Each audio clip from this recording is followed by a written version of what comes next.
નમસ્કાર, કેમ છો વિદ્યાર્થી મિત્રો? મજામાં ને? તના એજ્યુકેશનલ કેમ્પસ ગોંડલ ધોરણ 8 વિષય સામાજિક વિજ્ઞાન. મિત્રો, આપણે દિવાળીની રજાના માહોલ પછી જ્યારે આપણે પાછા ઓનલાઈન એજ્યુકેશનમાં મળીએ છીએ ત્યારે જો યાદ કરો કે ગયા સેમેસ્ટરની અંદર આપણે ખૂબ વ્યવસ્થિત રીતે ઓનલાઈન શિક્ષણ મેળવ્યું હતું અને તમે બધાએ એનું પરિણામ આપ્યું. કઈ રીતે? તો કે એક્ઝામમાં ખૂબ સારી રીતે પેપર લખ્યા અને સારા માર્ક્સ પણ મેળવ્યા. તો આપણું જે આખું સેમેસ્ટર છે એ વ્યવસ્થિત પસાર થઈ ગયું અને તમે બધાએ ખૂબ સારો સહકાર આપ્યો એ બદલ બધાને ધન્યવાદ. હવે જોઈએ આપણે નવા સત્રની શરૂઆત. તો કે સામાજિક વિજ્ઞાનની અંદર આપણે પહેલું જ આપણું પ્રકરણ છે ધાર્મિક સામાજિક જાગૃતિ. મિત્રો, તમારી પાસે ટેક્સ્ટ બુક હશે અને જો ન હોય તો મેં તમને PDF મોકલેલી છે, બરાબર છે? તેમાંથી તમે જોઈને સમજજો. તો સામાજિક અને ધાર્મિક જાગૃતિ, જો આપણો પહેલો જ પાઠ છે ધાર્મિક, એટલે કે ધર્મ બાબતે જે જાગૃતિ આવે છે તે અને સમાજ બાબતમાં જે જાગૃતિ આવે છે તે. તો આ પાઠની અંદર આપણે શું કરવાનું છે, શું સમજવાનું છે? તો કે પહેલાના સમયની કમ્પેરિઝન જો આપણે આજના સમયમાં કરીએ તો ઘણો બધો તફાવત છે. પહેલા ઘણા બધા કુરિવાજો હતા, પહેલાના રીત રિવાજો ઘણા જુદા પડતા. તો અત્યારના જે રિવાજો છે એ ઘણા અલગ છે. તો આ બધા રિવાજો છે એ કઈ રીતે, એમાં ટૂંકમાં જે પહેલાના સમયમાં જે રિવાજો હતા એમાં જાગૃતિ કઈ રીતે આવી? અમુક રિવાજ છે એ સાવ ખોટા હતા, જેને આપણે કહીએ કે અંધશ્રદ્ધા, વહેમો, કુરિવાજો, બરાબર?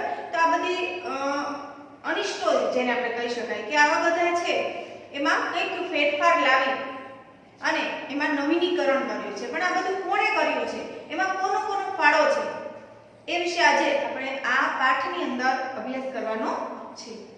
તો પહેલા તો જોઈએ કે 19મી સદીમાં ભારતીય સમાજ છે એ કેવો હતો? તો કે અંધશ્રદ્ધા, વહેમો, કુરિવાજો, અજ્ઞાનતા જેવા અનિષ્ટોની ચુંગાલમાં ફસાયેલો હતો. ચુંગાલમાં એટલે કે એની જાળમાં, કે આવા બધા અનિષ્ટો એ વખતે હતા અને લોકો એની સાથે એમાં જ જીવતા હતા અને એને જ માનતા હતા. અંધશ્રદ્ધા હોય તો અંધશ્રદ્ધા, એને ખબર નહોતી કે આ અંધશ્રદ્ધા છે, આવું ન કરે, એને જ મહત્વ વ્યક્તિ આપતા હતા કારણ કે એ સમય જ એવો હતો અને લોકો એની જાળમાં ફસાયેલા હતા. સંકુચિત અને ખૂબ મંડુક સમાજમાં સ્ત્રીઓની સ્થિતિ જે છે એ કેવી હતી? બદતર હતી, એટલે કે ખરાબ હતી. સંકુચિત, આપણે ઘણી વખત કહીએ ને કે દાદા દાદી હોય આપણને કે આમ ન કરાય, તેમ ન કરાય, તો આપણે એમ કે આ તો સંકુચિત મગજના છે, સંકુચિત માઇન્ડના છે, અત્યારના જમાના પ્રમાણે રહેવું જોઈએ, આપણે એમ કહીએ, બરાબર? તો એ વખતે કેવું હતું? સંકુચિત માઇન્ડ. અને બાળકીને દૂધ પીતી કરવાનો રિવાજ તમે સાંભળ્યો હશે ઘણી વખત. 7મા ધોરણમાં પણ તમારે આવી ગયું કે આવો એક રિવાજ હતો, બાળકીને દૂધ પીતી કરવાનો. કેવો હતો?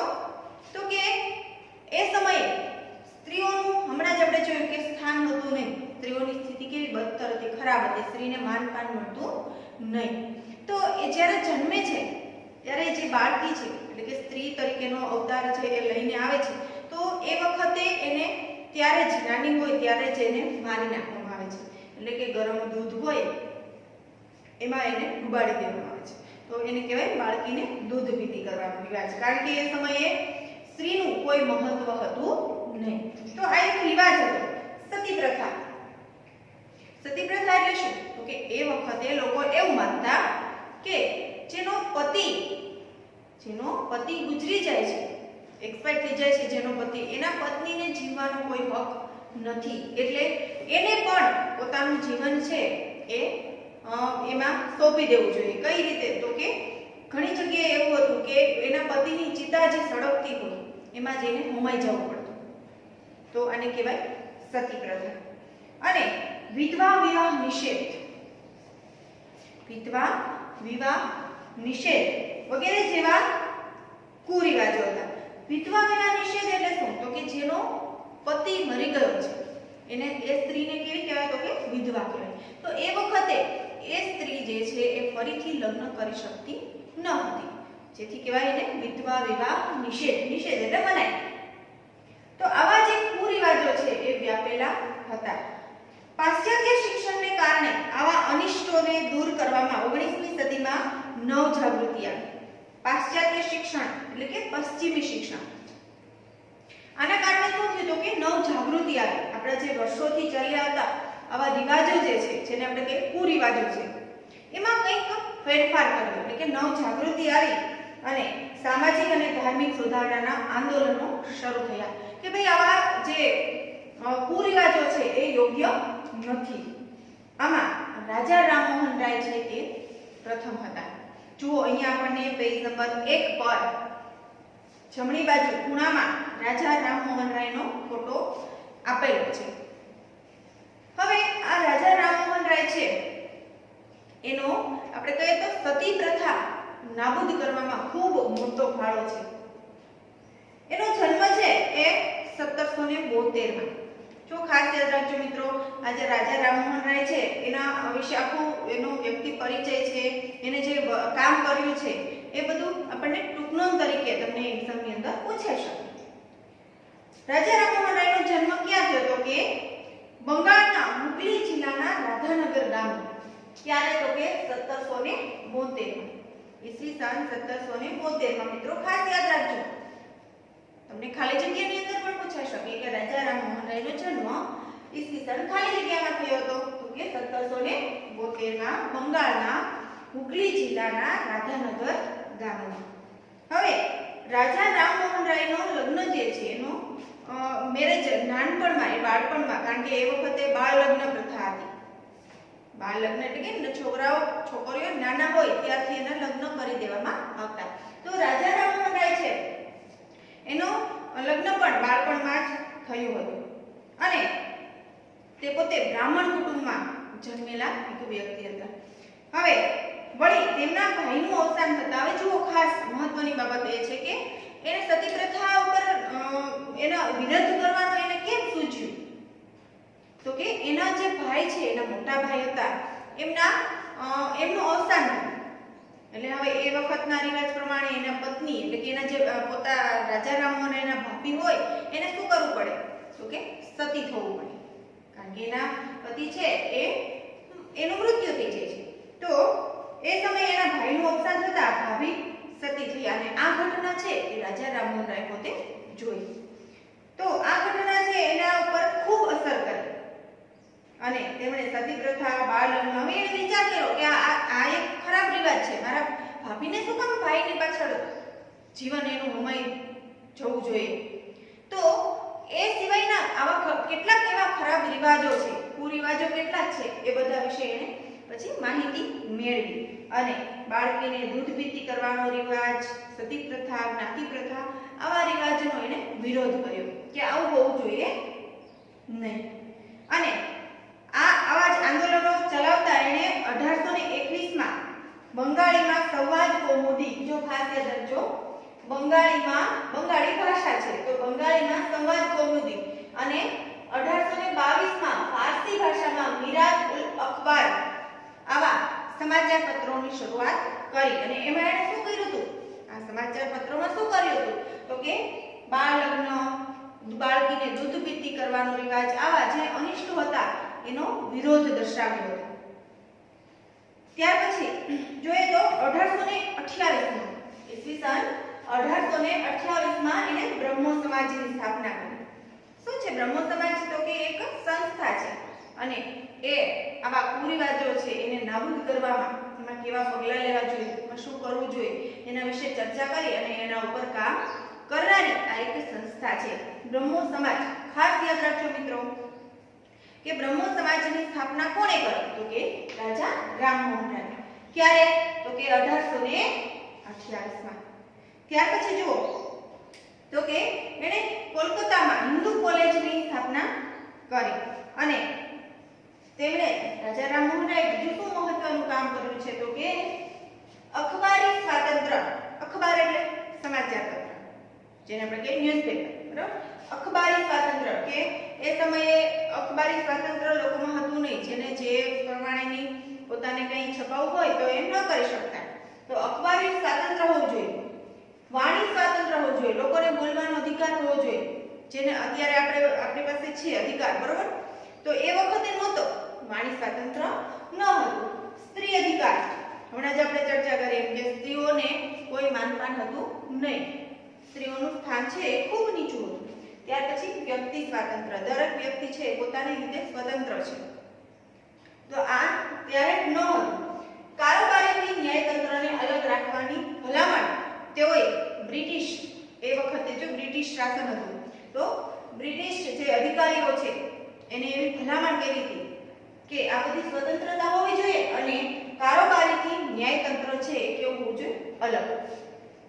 આપણે હમણાં જ ગયા સેમેસ્ટરની અંદર શીખી ગયા કે સરકારના જે 3 અંગો છે, બરાબર, એમાં કારોબારી આવે છે અને ન્યાયતંત્ર છે અને પેલું ધારાસભા. તો આ કારોબારી શું કામ કરે છે તો કે ધારાસભાએ જે ઘડેલા કાયદાઓ છે એનો અમલ કરાવવાનો અને ન્યાયતંત્ર છે એ ન્યાય આપે છે. તો આ બેને અલગ રાખવાની વાત શું કામ કરી તો કે જે કાયદાનો પાલન કરાવે છે એ જ પાછો નિર્ણય અથવા તો ન્યાય ન આપી શકે, કારણ કે તો લોકોને વ્યવસ્થિત જે ન્યાય મળવો જોઈએ તે ન મળે. એટલે આ બંને વસ્તુ કેવી હોવી જોઈએ તો કે અલગ હોવી જોઈએ. આવી ભલામણ રાજા રામમોહન રાયે એ વખતના બ્રિટિશ શાસનમાં બ્રિટિશરોને કરેલી હતી. રાજા રામમોહન રાય છે એને સતી પ્રથાના વિરોધમાં ઝુંબેશ ચલાવી હતી, એટલે કે એને ખૂબ જ એનો વિરોધ કર્યો હતો અને તેના પરિણામે 1829માં ઈસવીસન 1829માં અંગ્રેજ ગવર્નર વિલિયમ બેન્ટિંગ, આપણે આગળ ભણી ગયા વિલિયમ બેન્ટિંગના સુધારા ગયા સેમેસ્ટરની અંદર, બરાબર? તો વિલિયમ બેન્ટિંગ છે એણે શું કર્યું તો કે સતી પ્રથા ઉપર પ્રતિબંધ મૂકતો કાયદો ઘડ્યો અને એને અમલમાં મૂક્યો. અને રાજા રામમોહન રાયે 19મી સદીમાં ભારતની જે નવ જાગૃતિ છે એના માટેના સામાજિક, ધાર્મિક અને રાજકીય ચળવળનો પાયો નાખ્યો. અને આ જ રીતે રાજા રામમોહન રાયને અંગ્રેજોએ શું કર્યું તો કે એને પોતાની જાગીરી હક માટે, જાગીરી હક એટલે કે જમીન જે ની સંપત્તિ છે જે આપણે કહીએ કે એના હક અંગેના એક કેસમાં લડવા માટે એને રાજા રામમોહન રાયને ઇંગ્લેન્ડમાં મોકલે છે. ક્યાં? ઇંગ્લેન્ડમાં 1830માં અંગ્રેજો એને મોકલે છે અને ત્યાં 1833માં બ્રિસ્ટોલ ખાતે રાજા રામમોહન રાયનું મૃત્યુ થાય છે. તો આમ આપણે જોયા એક સમાજ સુધારક કે જેનું નામ છે રાજા રામમોહન રાય. ચલો હવે આપણે જોઈએ બીજા એવા જ એક સમાજ સુધારક દયાનંદ સરસ્વતી. મિત્રો નામ તો તમે સાંભળ્યું જ હશે, સાંભળ્યું છે ને? દયાનંદ સરસ્વતી આપણે ગૌરવ લેવા જેવું છે. શું કામ એ? હા, કારણ કે એ આપણા ગુજરાતના છે. ક્યાં એનો જન્મ થયો છે તો કે મોરબી પાસે જે ટંકારા આવેલું છે ત્યાં બ્રાહ્મણ કુટુંબમાં એનો જન્મ થયેલો છે. અને દયાનંદ સરસ્વતી છે એણે નાની વયે જ મૂર્તિ પૂજા અને કર્મકાંડની બિનઉપયોગિતા સમજાઈ ગઈ હતી.